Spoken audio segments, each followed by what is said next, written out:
5 pa lang. 5:30. Madilim na.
ng level, maniwala ka sa akin.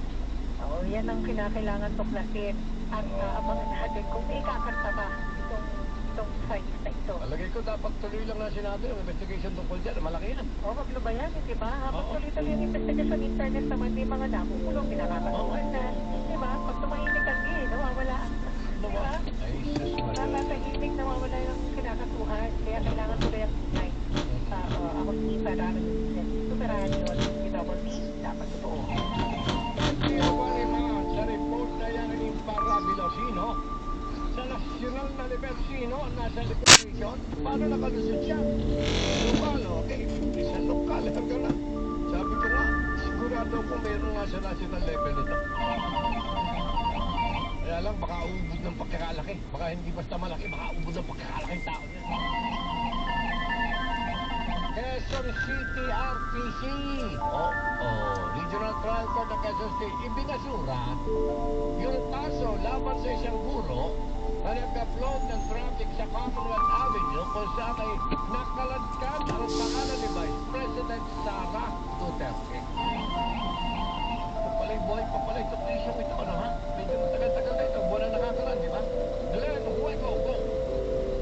Tama nga Karine, bali halos isang taon na ito Karine. Ayun. Oo, sa'yo ko rin ay nahilig ko nito. Hindi ko makakalimutan ko Karine yung istorya na to. Anyway, ibinasura ng Quezon City RTC Branch 104 ang kaso laban sa isang guro na nag-upload ng video ng isang pulis na nagsabi umanong daraan ng convoy ni Vice President Sara Duterte kaya pinahinto ang trapiko sa Commonwealth Avenue sa Quezon City noong Oktubre ng kakalipas na taon. Sa apat na bahay nagsisusyon ang korte na nindigan itong walang krimen sa ginawa ng guro na si Janus Munar. Sa nag-viral na video, isinikaw ni Munar sa mga kapwa motorista na tatawid si VP Sara kaya't pinahinto ang traffic. Una lang nireklamo ni Police Detective Master Sergeant Berto Pantoliano si Munar dahil sa amoy pagpapakalat ng maling impormasyon. Pero iginit ni Munar na bakit siya irereklamo ngayong sa bibig ng pulis ng galing na si VP ang daraan. Pero matapos ng mag-viral, nilinaw ng pulis na VIP at hindi VP ang kanyang sinabi. Una na rin naglabas ng pahayag sa tanggapan ng pangalawang Pangulo at itinasig si VP Duterte ang dahilan ng pagpapahinto ng trapiko sa Commonwealth dahil wala sa Metro Manila ang pangalawang Pangulo noong araw na iyon. Ako sa Glenn Driver ng Super Radio TV, dapat totoo. Sino yung VIP na yun? Sino kaya yun, no? VIP? Very impotent person. Thank you very much. Lanuego, police na idinadawit ang pangalan sa pagpatay kay dating Tanawang Batangas Mayor Antonio Halili idadaan daw po sa due process ayon sa PNP. Akala ko'y tapos na itong issue na ito. Ngayon, nabubuhay na na. Panahon ko ng aking Tito Digong nung mangyari ito ang kay Namo na. Ay avid listener ko pa naman yung mayor na yan. Bago naging mayor yan Andun pa kami sa baba. Abay nakipagkita pa yun sa akin para raw umakita ng personal. Dahil nakikinig sa akin. Ay yun, malayari. Patay, matagal na. Balitan, pero tukang. Big Carlo Mateo, go. Itadaan sa due process ang investigasyon sa polis na isasangkot ang pangalan sa pagpatay kay dating Tanawan Batangas Mayor Antonio Halili. Ito'y matapos na makaladkad ang pangalan ng isang Captain Albotra mula sa Police Regional Office 7 ang nagbita umano kay dating Police at dating PSO General Manager Roina Garma na kasama umano siya sa pagpatay kay Mayor Halili noong Hulyo ng 2018. Sa pulong balitaan, sa kapoklame, sinabi ni PNP spokesperson, Regular General Chief Pahato, lumabas sa PNP personnel housing system na may limang individual na Albotra at Kapilyeto. Tatlo ay retirado na. Bago pa rin sa pagpapata ay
parada ng Yan. mga Oo.